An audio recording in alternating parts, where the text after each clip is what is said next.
Fala galera, aqui é o professor Anderson Lisboa, Química com você. Hoje nós estaremos estudando mais uma função inorgânica. Nós estudamos os ácidos, estudamos as bases, estudamos os sais e agora estaremos iniciando nossos estudos sobre os óxidos. Lembrando que as funções inorgânicas, elas apresentam 4 funções químicas. E dentro dessas funções, estudamos 3 e agora entraremos na 4ª função. Cada uma dessas funções apresentam características específicas, apresentam classificações, apresentam também as suas respectivas nomenclaturas. E foi isso que nós estudamos nos ácidos, nas bases e nos sais. Como identificar um ácido, como classificar esse ácido e como nomear. Assim também fizemos com as bases e com os sais. Processo de identificação, classificação e também a parte da nomenclatura. Hoje nós estaremos dando início aos óxidos. Lembrando que para o processo de identificação dos óxidos, nós também precisamos de características específicas. Assim como nos ácidos, nas bases e nos sais, cada substância que vai ser classificada como um ácido, ou base, ou sal, apresentam características que permitem o processo de classificação. Também assim acontece com os óxidos. Existem 2 características que é de fundamental importância observarmos para fazer a classificação de uma substância, caso ela seja um óxido ou não. Então essas 2 funções, essas 2 características principais nós precisamos observar. A primeira dela é que nós vamos estar vendo que todo óxido ele vai ser classificado como um composto binário. Então, composto binário, qual é a relação que esse termo tem para fazer o processo de identificação de um óxido? O composto binário, o termo binário, ele está relacionado a 2 elementos. Então, toda vez que você olhar para um composto, ele precisa apresentar 2 elementos. Esses elementos são os símbolos que vão ser possíveis de ser observados. Então, todo composto classificado como um óxido, ele vai ter sempre 2 elementos. Um deles vai ser o elemento oxigênio. Porém, sendo o oxigênio, ele precisa apresentar uma característica específica. Que característica específica é essa? Ele precisa ser o elemento mais eletronegativo. Então, o que é um elemento mais eletronegativo? O elemento mais eletronegativo é quando ele, em uma ligação iônica, que isso é algo presente nos óxidos, nós vamos ter óxidos que são classificados com ligações iônicas e óxidos que são classificados com ligações covalentes. Então, um óxido com ligação iônica, ele vai ter a presença de um metal. E esse metal ele vai ser justamente o doador do elétron. E o oxigênio, por ser o elemento mais eletronegativo, ele vai ser o receptor desse elétron. Então, no processo de identificação dos óxidos, é importante lembrar a propriedade periódica eletronegatividade, que aí ajuda no processo de identificação se vai ser um óxido ou não. Uma outra atenção que vai ser importante é que vai ter óxidos que vão apresentar ligações covalentes. E nas ligações covalentes não existe doação e recebimento de elétrons, existe o compartilhamento dos elétrons. E nesse compartilhamento, o que vai ocorrer é que um dos elementos ele vai ser o de menor eletronegatividade e o outro vai ser o elemento de maior eletronegatividade, que também precisa ser o elemento oxigênio, para que ele seja aquele que vai receber, ou seja, que o elétron que está sendo compartilhado fique mais próximo do elemento oxigênio do que do outro átomo que está fazendo a ligação. Aí entra o sentido da eletronegatividade, que também é possível fazer esse processo de identificação. Diante desses dois tópicos que ajudam na identificação se um composto ele é um óxido ou não, então nós partimos para o processo de classificação. Mas fazendo a identificação, nós temos aqui alguns exemplos. Nós temos o CO2, nós temos o SO2, nós temos o H2O, nós temos o Fe3O4 e nós temos o Al2O3. Esses exemplos, eles caracterizam um óxido. Por qual razão? Em todos esses casos aqui, em todos eles, o elemento mais eletronegativo, primeiro, é o oxigênio. Além disso, todos são compostos binários. Então, só apresentam dois elementos. No primeiro caso, eu tenho carbono e oxigênio. No segundo caso, eu tenho enxofre e oxigênio. No terceiro caso, eu tenho hidrogênio e oxigênio. No quarto, ferro e oxigênio. E tenho alumínio e oxigênio. Então, todos os exemplos são exemplos de compostos binários. Além disso, sendo compostos binários, todos eles apresentam o oxigênio como elemento mais eletronegativo. Quando nós fazemos essa identificação, aí nós entramos no processo de classificação. A classificação, ela vai levar em consideração a ligação iônica, que vai acontecer de oxigênio com metal, e da ligação covalente, que vai acontecer do oxigênio com o não metal. Então vai ser fundamental também a observação do NOx. Por qual razão? Nós temos aqui a classificação dos óxidos básicos. Os óxidos básicos, uma das características principais é a ligação iônica, ou seja, esses elementos que estão ligados ao oxigênio, todos eles são metais. Sendo eles metais, uma das características da presença de um metal com o não metal é a ligação iônica. E isso vai acontecer também levando em consideração que o metal ele vai ser o doador e o oxigênio vai ser o receptor. Então isso vai caracterizar como o oxigênio o mais eletronegativo na ligação entre os dois elementos.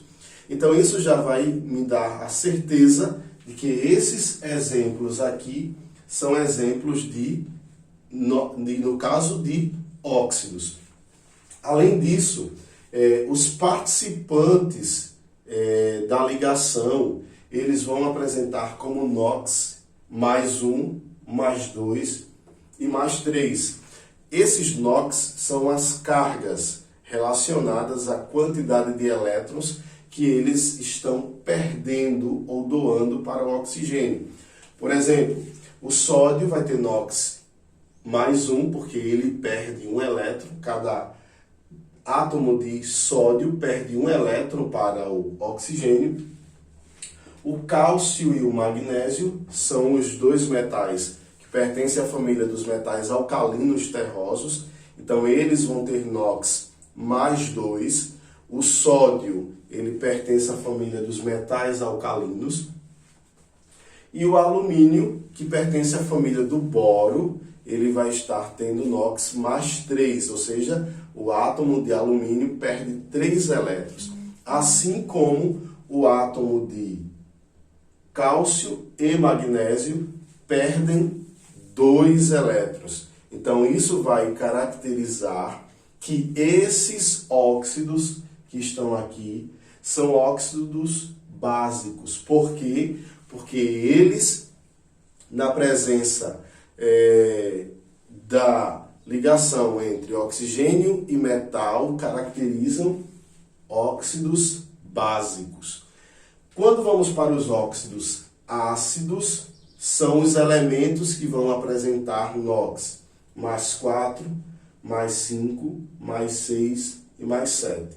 Na sua maioria, os elementos que vão formar os óxidos ácidos são aqueles que apresentam característica de ligação covalente, enquanto que nos óxidos básicos são os óxidos que apresentam característica de ligação iônica, levando em consideração algumas exceções quanto, nesse caso, ao NOx. Por quê? Eu vou ter alguns metais que vão estar presentes aqui e vão ser óxidos ácidos, como o manganês e o cromo, que estão aqui presentes, que são dois metais, porém eles apresentam NOx, que vai estar dentro desse intervalo de mais 4 até mais 7. O primeiro nós temos como exceção de um metal com oxigênio, sendo óxido ácido, o manganês vai ter NOx mais 6, por isso que ele vai estar classificado como óxido ácido. O cromo também vai apresentar NOx mais 6, justamente porque ele vai ter uma característica de ligação iônica, porém ele vai ser um óxido ácido por causa do seu NOx. Um outro óxido que o manganês também consegue formar é quando ele apresenta NOx mais 7. Aqui eu tenho uma ligação iônica, metal com não metal, porém o metal, que é o doador, ele tem NOx mais 7, então ele vai se encaixar como um óxido ácido. Os demais exemplos, como SO2, SO3, N2O5 e P2O3, são exemplos de óxidos ácidos, onde o NOx não vai estar dentro desse intervalo, porém são óxidos ácidos, porque eles apresentam ligação covalente. Essa é a característica principal dos óxidos ácidos em apresentar ligação covalente, enquanto os óxidos básicos apresentam ligação iônica, com algumas exceções de óxidos que apresentam ligação iônica, porém são classificados como óxidos ácidos por apresentarem um NOx dentro do intervalo que os leva a ter uma característica de óxido ácido. Então nós temos as primeiras classificações aqui, óxidos básicos e óxidos ácidos. Uma outra parte da classificação dos óxidos são os óxidos anfóteros, óxidos neutros e os óxidos duplos. E também os peróxidos. Então, essa classificação ela vai incluir alguns dos óxidos. Por exemplo, quando nós falamos sobre óxidos anfóteros, esses óxidos eles vão apresentar comportamentos que vai depender do meio aonde ele vai estar. Então, eles podem ser ora ácidos, ora básicos. Lembrando que nós vimos o comportamento dos que são classificados como óxidos ácidos e óxidos básicos. Então, os óxidos anfóteros são aqueles que apresentam esse comportamento. Ora, ele vai estar se comportando como um óxido ácido, ora, ele vai estar se comportando como um óxido básico. O próximo são os óxidos neutros, onde nós temos o CO, o NO, N2O e o H2O. Os óxidos neutros, eles nem reagem com ácidos, nem reagem com bases e nem reagem com água. Então ele vai ter a característica neutra, por ele não ter esse comportamento de reação nem com ácido, nem com base e muito menos com a água. E nós temos os óxidos duplos. Então, o que são óxidos duplos? São óxidos que, teoricamente, são formados por dois óxidos. Por exemplo, o Fe3O4, teoricamente ele é formado pelo FeO mais Fe2O3. Então ele é duplo porque ele vai estar sendo formado por dois óxidos. No caso, Fe3O4. O Pb3O4 é formado por dois óxidos teoricamente. 2PbO, PbO2. Então eu tenho o PbO e o PbO2. São dois óxidos que formam a composição do Pb3O4. O Mn3O4, óxido duplo, porque teoricamente ele é formado pelo MnO e Mn2O3. Então esses são os óxidos classificados como óxidos duplos. Em todos esses casos, nós vamos reforçar a ideia. Todos aqui são compostos binários, onde o oxigênio é o mais eletronegativo. Então, em todos esses casos, nós vamos ter o oxigênio como CONOX -2, porque caracteriza a sua eletronegatividade. Aqui também do mesmo jeito, tanto nos óxidos duplos e nos óxidos que fazem parte da sua composição, eles vão estar apresentando essa característica de ser o mais eletronegativo nos óxidos duplos, no mesmo formato, tá? Tanto no que é classificado como óxido duplo, como também nos óxidos que fazem parte da sua composição, confirmando a ideia de oxigênio mais eletronegativo. Então ele é aquele que vai receber os elétrons. E aí nós temos os peróxidos. O que são peróxidos? São compostos binários também, onde o oxigênio continua sendo mais eletronegativo. Porém, ele vai ter aí uma diferença no NOx. Por quê? No caso do oxigênio, em casos como esse, ele vai estar fazendo uma ligação com o próprio oxigênio. Então, nós vamos ter sempre nos peróxidos algo semelhante a essa estrutura, oxigênio-oxigênio.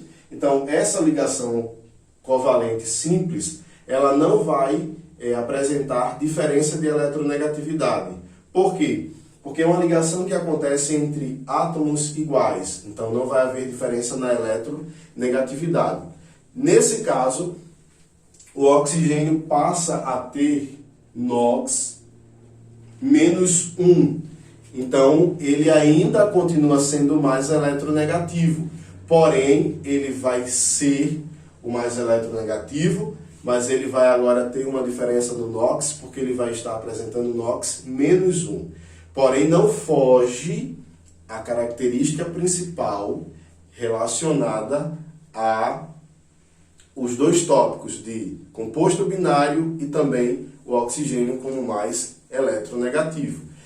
Fazendo assim, ele ser classificado ainda dentro do grupo dos óxidos como um peróxido, por causa da presença de dois oxigênios no formato em que a gente vai estar observando aqui, fazendo ligação oxigênio-oxigênio. Então aqui eu tenho o Na2O2, eu tenho o H2O2, eu tenho o K2O2. São exemplos de peróxidos. Então, galera, nós finalizamos aqui a parte da identificação dos óxidos e também a parte de sua classificação. Então, um abraço e até a próxima.